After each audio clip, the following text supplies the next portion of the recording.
गुरुदेव। गुरुदेव, एक असमंजस की स्थिति मन में यूँ है कि संसार का अब मन इच्छा ऐसा लागत है कि संसार से मन भर चुका है और भगवत प्राप्ति भी नहीं हो रही।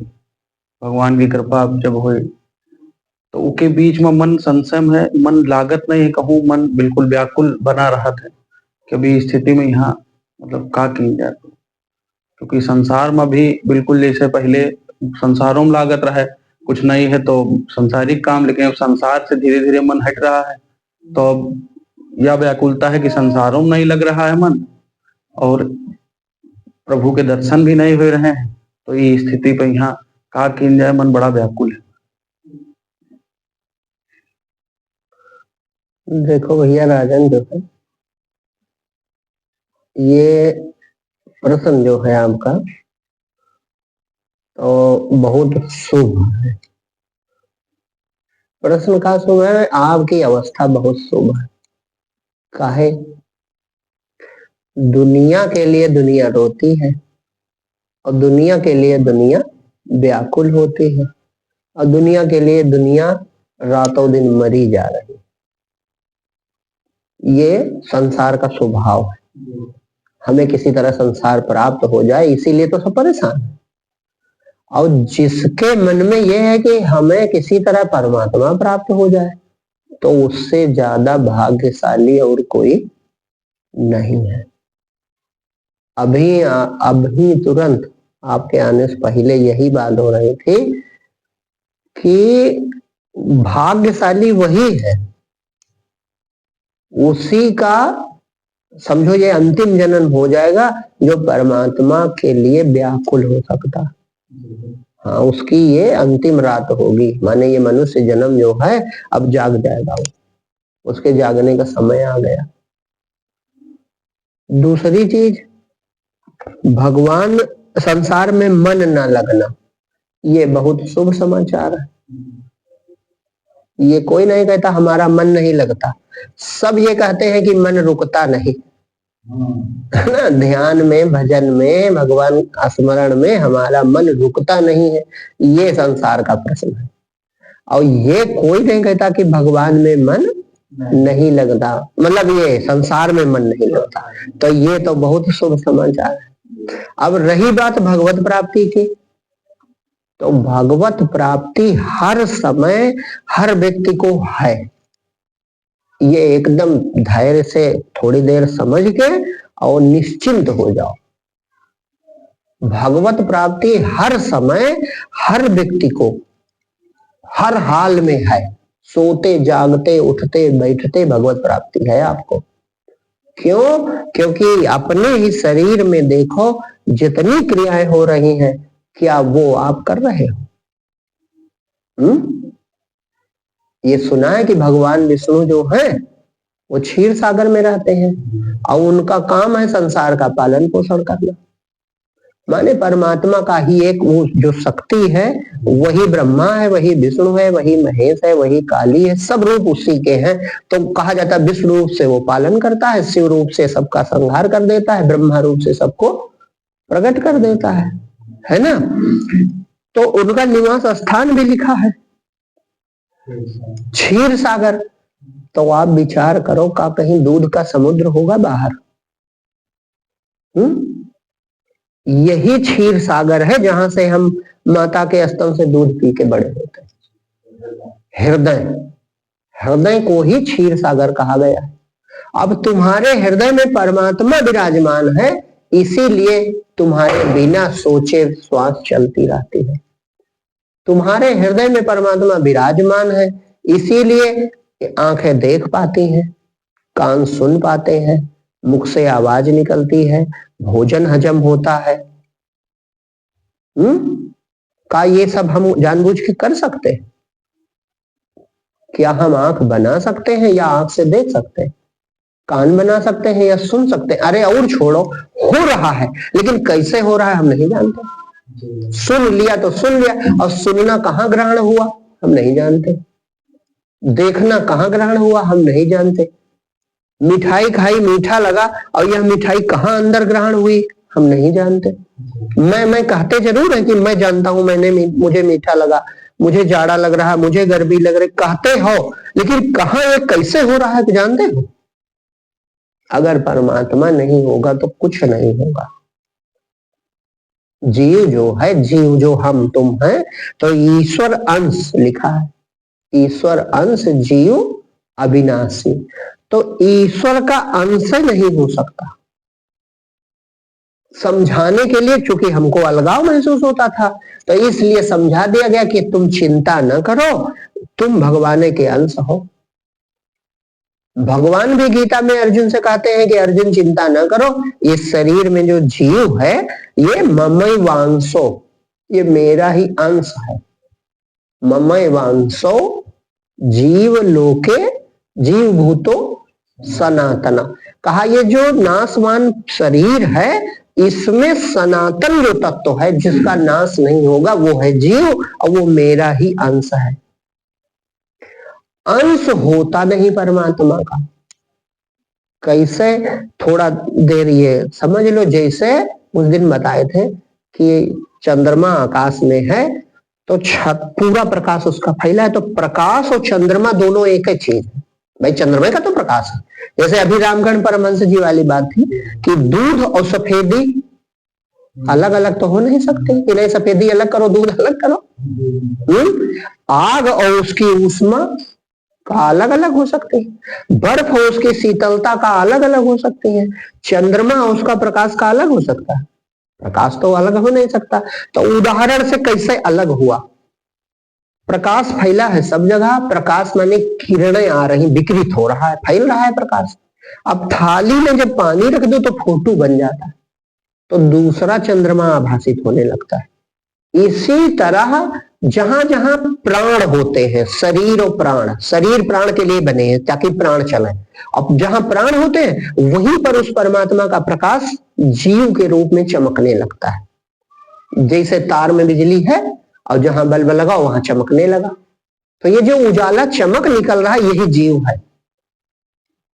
ये जो मैं उठ रहा है यही जीव है। तो ये उजाला कोई चीज है का? उजाला कोई चीज नहीं है। दो चीजों के मिलन से तीसरा जादू पैदा हो जाता। बल्ब मिला और बिजली मिली, दो चीजें हैं, तो तीसरा जादू उजाला पैदा हो गया, कहा अरे बत्ती आ गई, है ना। इसी तरह थाली में पानी था और चंद्रमा का प्रकाश था, तो तीसरे जादू पैदा हुआ, अंदर एक चंद्रमा बन गया। तो इसीलिए उसको वहां अंश कह दिया गया कि ये उसका अंश है, क्योंकि किरण तो है ही है, सच्चाई किरण की है, लेकिन का चित्र कोई चीज है? थाली पानी फेंक दो, चित्र खत्म, लेकिन क्या प्रकाश चला गया कहीं? इसी तरह इस प्राण में, श्वासों में जो मैं उठ रहा है ये प्रभु की किरण है। अगर वो प्रभु परमात्मा हमारे सूरज हैं तो हम उनकी किरण है, तो उनसे अलग कैसे होंगे? तो जब हम उन्हीं की किरण हैं तो ये भाव है आज से छोड़ दो कि प्रभु का मिलन नहीं। बस इतनी बात है कि हम उनको शुद्ध स्वरूप से जान नहीं पाए हैं। ये अलग बात है कि हम जान नहीं पाए हैं, ये सच्ची बात है, लेकिन मिलन नहीं है ये असंभव बात है। ये दीहीन भाव निकालो। आज के बाद ये कभी मत सोचो कि प्रभु का मिलन नहीं। अरे मिलन ही है हर समय प्रभु। वह ही मेरी श्वास चलाता, रुधिर नसों का वह दौड़ाता, रूप नयन में, शब्द श्रवण में, कंठ में वो बाणी बन जाता, हृदय चलाता, तन मन जीवन प्राण मेरा है, काहे फिकर करूं मैं रखवाला भगवान मेरा। काहे फिकर करूं जब पल पल रखता ध्यान मेरा है, तू क्यों घबराए जब रखवाला भगवान तेरा है। तो जब वही है तब ये भेद, ये बुद्धि से बिल्कुल अलग कर दो कि प्रभु नहीं। क्यों? क्योंकि जितनी शरीर की क्रियाएं हैं वे प्रभु की दया से हो रही हैं, हमारे तुम्हारे बस की बात नहीं है। ये है तो प्रभु ही है, ये अलग बात है। हम नहीं जानते हैं, हम नहीं जानते हैं, ये अलग बात है, लेकिन फिर भी प्रेम पूर्वक धैर्य रखो। जैसे कल वो छंद जो पढ़े जा रहे थे कि हम प्रभु भले आपको नहीं देख पाते, हम आपको जरूर नहीं देख पाते, लेकिन आप तो जरूर देखते होंगे। हम आपको मान लो आपकी आवाज नहीं सुन सकते, लेकिन जब मैं आपको पुकारता हूं तो आप तो सुनते ही होंगे। तो जो अगर सुनते होंगे और आप दया निधान है, आप करुणा सागर है, मैंने आपका स्वभाव सुना है, तो भले मुझ में कोई योग्यता नहीं है, लेकिन आप अपने स्वभाव हमें अपनाएंगे, ये मुझे पूरा भरोसा है।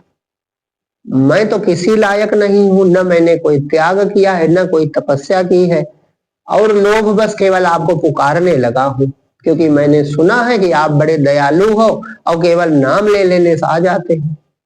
तो इसी स्वार्थ में मैं आपको पुकारता रहूंगा, और बाकी प्रभु आप स्वतंत्र हो, चाहे जो करना। हमका तुम आए मिलो न मिलो, हमका तुम आए मिलो न मिलो, तुमका हम ऐसे पुकारा करी। तुम उत्तर मां, हाँ ये दूसरी लाइन है। हमका तुम आए मिलो ना मिलो, तुमका हम ऐसे पुकारा करी। लाइन भूल रहे, लेकिन मतलब ये है कि प्रभु आप मिलो या ना मिलो समर्थ हो, लेकिन आपको पुकारने का अधिकार आप हमसे नहीं छीन सकते, हम आपको पुकारते रहेंगे।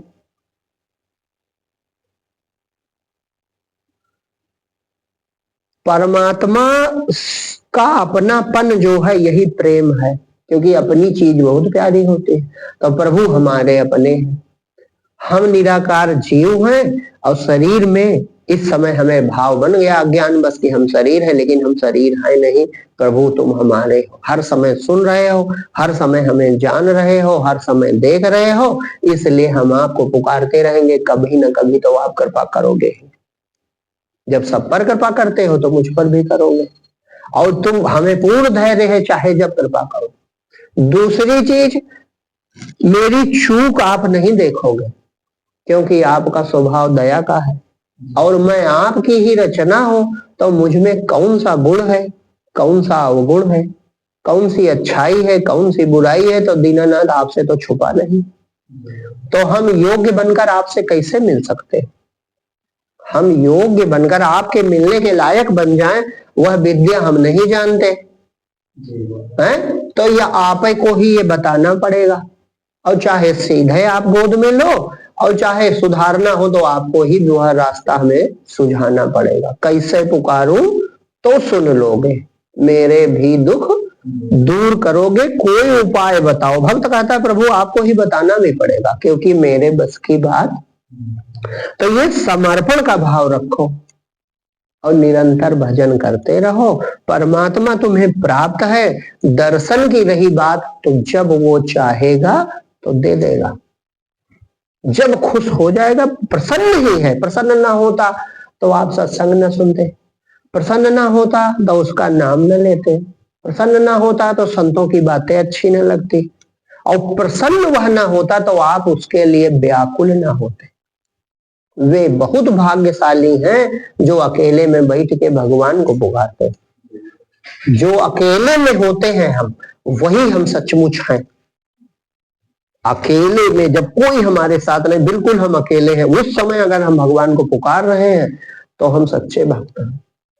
वो अंतर्यामी तो सब देख रहा है ना, अंतर्यामी है ना, तब वो हृदय सब हाल देख रहा है कि ये मुझे चाहता है कि कुछ और चाहता है। अगर आप उसको चाहते हो तो उसका मिलना निश्चित है, एकदम निश्चित। खूब निश्चिंत रहो, बस प्रेम बढ़ता रहे, प्रेम बढ़ता रहे, अनुराग भगवान के प्रति बढ़ता रहे, उसकी पुकार में और तीखापन आता रहे। प्रभु कृपा करो, प्रभु कृपा करो।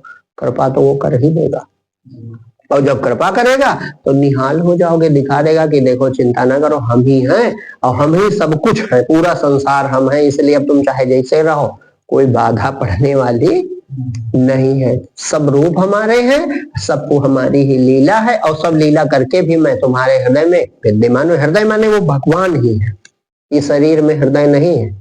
परमात्मा ही अलग है सबसे, सबको करे प्रकाशित, फिर भी सभी से न्यारा, वो सबसे न्यारा रहता है। तो प्रभु से केवल प्रेम बढ़ता रहे, आपका लगन बढ़ती रहे, जैसे कबीर को कितना प्रेम रहा होगा, तो कहते हैं कि सुखिया सब संसार, संसार बड़ा सुखी है, खाए सोवे, दुखिया दास कबीर जागे हो रोवे। प्रेम नहीं है? तलफे बिनु बालम मोर जिया, और दिन नहीं चैन रात नहीं निंदिया, तलफत तलफत भोर किया। तभी भगवान प्रकट होते हैं, ऐसे होते भी नहीं। काहे? वो एक चीज में परमात्मा वैसे उसका वो न्यायाधीश है, कर्मों के क्षेत्र में वो न्यायाधीश है, उसको अपनी बड़ाई नहीं पसंद है, लेकिन वो अपने मिलने में एक चीज में वो बड़ा कठोर है, और उसमें भी मजबूरी है, वो अकेला ही है। तो जो उसके अलावा भी कुछ चाहता है तो भगवान दूसरी वाली चीज दे देते हैं। हाँ, भगवान भी चाहते हो, साथ में कुछ और अगर चाहते हो तो पहले वही इच्छा पूरी कर, मिलेंगे वो, लेकिन पहले वो इच्छा पूरी कर देंगे ताकि तुम पूर्ण हो जाओ, तुम्हारा पेट भर जाए। हाँ, पूर्ण को ही वो मिलाते हैं, और जो दुनिया का प्यासा भूखा है बेचारा तो कहेंगे इसको अभी यही तृप्त होने दो, और जब इससे उबेगा तब अपने में मिला लेंगे। तो दुनिया की इच्छा न उठे, जैसे जो तुम्हारी बात है कि नहीं उठती है, तो ये बड़ा शुभ है। हाँ, यही तो चाहिए, और कोई योग्यता नहीं। बस भगवान केवल एक योग्यता देखते हैं, ये नहीं देखते कि तुमने कितना तप किया है, कितना दान किया है, कितना ध्यान किया है, कितना अभ्यास किया, कोई चीज नहीं, कितना यज्ञ किया। भगवान केवल एक चीज देखते हैं कि मुझको कितना चाहता है। भगवान को माने भगवत प्राप्ति के लिए हम कितना व्याकुल हैं, और जो व्याकुल इतना हो जाए कि भगवान के बिना रह न पावे। जैसे जो प्यासा होता है उसे पानी मिलता जरूर है, प्यासा हो पानी न मिले ये नहीं होगा, पानी मिल जाएगा देर सवेर। भूखे को भोजन जरूर मिलता है। इसी प्रकार जो परमात्मा का प्यासा होता है, परमात्मा उसे जरूर प्राप्त हो जाता है। हाँ, देर सवेर भगवान जरूर प्राप्त हो जाते हैं। कमी ये है कि लोग प्यासे परमात्मा के नहीं है। दुनिया जो है वो अपने सुखों की प्यासी। वो भगवान के यहाँ भी कान भजन है ना, भूल गवा जो राम दुआरे, भगत राम से मांगे ना, मन भूला भजन मां लागे ना। वो मन संसारे मांगता रहता है, भगवान के पास भी जाकर के संसार के सुख मांगता है। घर बन जाए, ब्याह हो जाए बिटिया का, लड़के की नौकरी लग जाए, माने दुनिया ही लोग मांगते हैं, भगवान को कौन मांगता है? तो भगवान जानते नहीं कि इसके हृदय में महिमा हमारी नहीं। अरे ये होश ही नहीं है कि जब चिंतामणि हृदय में होगी, भगवान की भक्ति ही तो चिंतामणि है। राम भगत चिंतामणि सुंदर बसहि गरुड़ जाके उर अंतर, परम प्रकाश रूप दिन राती तहा न चाहिए दिया घरत बाती। और चिंतामणि का स्वभाव है कि जो सोचो वो हो जाए। और कोई चिंतामणि नहीं है कहीं स्वर्ग में रखी, भक्ति ही चिंतामणि। भक्ति माने हृदय में प्रभु का मिलन हो जाए, वही चिंतामणि है, वही कल्प वृक्ष है। तो ये होश नहीं है कि इतनी बड़ी महिमा होती है संतों की, और देख के चमत्कार भी नहीं सोच पाते। इसीलिए प्रभु लीला करते हैं कि ताकि हमारे भक्त को देख के भक्ति बढ़े संसार में।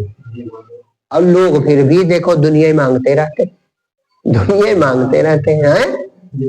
कितनी कमी। गुरु नानक का लिखा हुआ है कि 6 वर्ष के थे, 6 वर्ष का बच्चा, तो 6 वर्ष को रात को 2 बजे वो आंगन में बैठे, और आंगन में बैठे और भगवान के लिए रो रहे हैं, क्योंकि मिलन तो हुआ नहीं। तो जब मिलन नहीं हुआ तो पहचाने तो रो रहे हैं खूब तेज से। अब माँ की अचानक नींद खुली। तो भाई माँ का स्वभाव होता है, अरे भैया का पेट दर्द है कि कोई बात है। तो कहते हैं उस उम्र में भी उन्होंने दोहा लिख दिया। उन्होंने कहा चकवी बिछुड़ी रहन दा, आय मिले प्रभात, और जे जन हरि से बिछड़े दिवस मिले न रात। उसी समय चकवा चकवी पक्षी बोले तो कहा माँ देखो ये दोनों रात भर के बिछड़े तो इन्हें चैन नहीं, रात भर बोलते रहेंगे, और हम जन्म जन्म से बिछड़े तो हमें कैसे चैन मिल सकता। तो भगवान के बिना जो चैन से है वो भक्त कैसा है। वो तो कहने झूठा भक्त है कि कोई कहे हम भैया बड़े मगन हैं, प्रभु बड़ी कृपा है, तो प्रभु कृपा नहीं है, तुम अपने भाग्य कर्म का फल मिल रहा है, लेकिन तुम भक्ति जानते नहीं। चैन तो तभी मिलेगा जब प्रभु से मिलन होगा, और उसके पहले कहाँ चैन है? उसके पहले तो बेचैनी है। तो उसके पहले पुकारने का सिलसिला बंद ना हो, और जब पुकार बढ़ेगी तो थोड़ा और विवेक बढ़ेगा कि ये पुकारने वाला कौन है, कौन हूं मैं पुकारने वाला, मैं किस लोक से आया हूं, मैं भगवान का नाम लेने वाला कौन हूं, ये नाम लेने की ताकत कहां से मिल रही है। तो ऐसा करते करते ये पुकारने वाला अपने शांत हो जाए, बस मिलन भी हो जाए, भगवत प्राप्ति है आपको, जान जाओ, जो असली स्वरूप है प्रकट हो जाए। बस ये जो आपका मैं है, ये अपने जहां से उठ रहा वहीं बैठ जाए, जहां से उठ रहा है वही शांत हो जाए कि प्रभु हम आखिर कौन है आपको पुकारने वाले, आपका नाम लेने वाले, आपकी माला जपने वाले, आपके याद करने वाले, आखिर हम किस लोक से आए, हमारी शक्ति का है, इतना बचा है मैं ये, और यही भक्त है।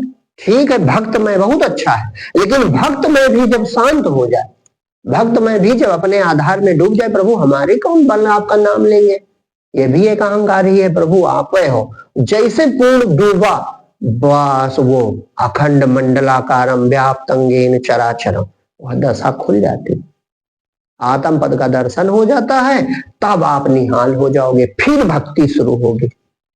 भक्ति यह भी है, लेकिन ये अभी अज्ञान काल की भक्ति है।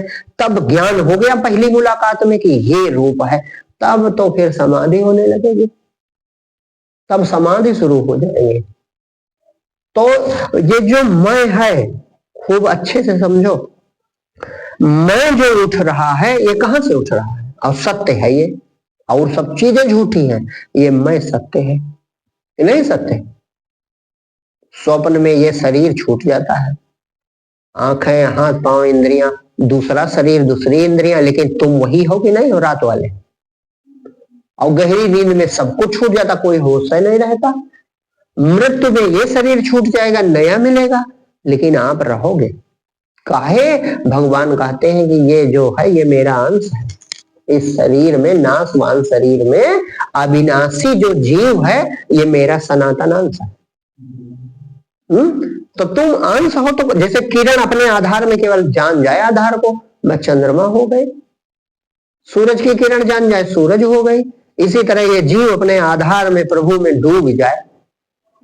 जहां से हृदय में बैठे भगवान तुम्हारा काम सब कर रहे हैं, और तुमको भी वहीं से स्फुरित कर रहे हैं मैं करके, बस ये मैं अपने आधार में लौट जाए, अपने में शांत हो जाओ, पुकारते पुकारते पुकारते पुकारते पुकारते पुकारते अपने में शांत हो जाओ। कोई बड़ भागी जो खोज चुके, खोज के फिर थक जाए, कोई बड़ भागी जो हारी थके, कोई बड़ भागी जब हो निराश, कोई बड़ भागी जो तजे आस। जब मन कर करके ऊब जाए, अपने में आपा डूब जाए, यही डूबना है, यही सच्ची डुबकी है कि ये मैं अपने हृदय में डूब जाए जहां से उठा है। और जैसे मैं आपका डूबा, बस प्रभु का मिलन, उसी से हम उठे हैं, उसी की ताकत से, उसी का नाम पुकारते, उसी की ताकत से आंख देखे, उसी की ताकत से कान सुने, उसी वो शक्ति है ना, परमात्मा को चाहे शक्ति कहो। जैसे देखो दुर्गा सप्तशती वाले श्लोक में क्या लिखा, या देवी, ये जो देवी है ये कहाँ रहते, तो कहा सर्वभूतेषु, ये जितने शरीर और बड़े बड़े महापंच महाभूत, ये शरीर सब भौतिक माने, भूत माने वहां भौतिक है, भौतिक तत्व। सर्वभूतेषु, इन भूतों में जो शक्ति है वही तो मैं हूं। तो शरीर में शक्ति उठने की, बैठने की, देखने की, बोलने की, सुनने की, खाने की, पीने की, और इन सब के समाप्त हो जाने पर भी अपने बने रहने की, तो ये शक्ति आप नहीं होगा। बस ये आधार में बैठ जाओ, बस मिलन हो जाए।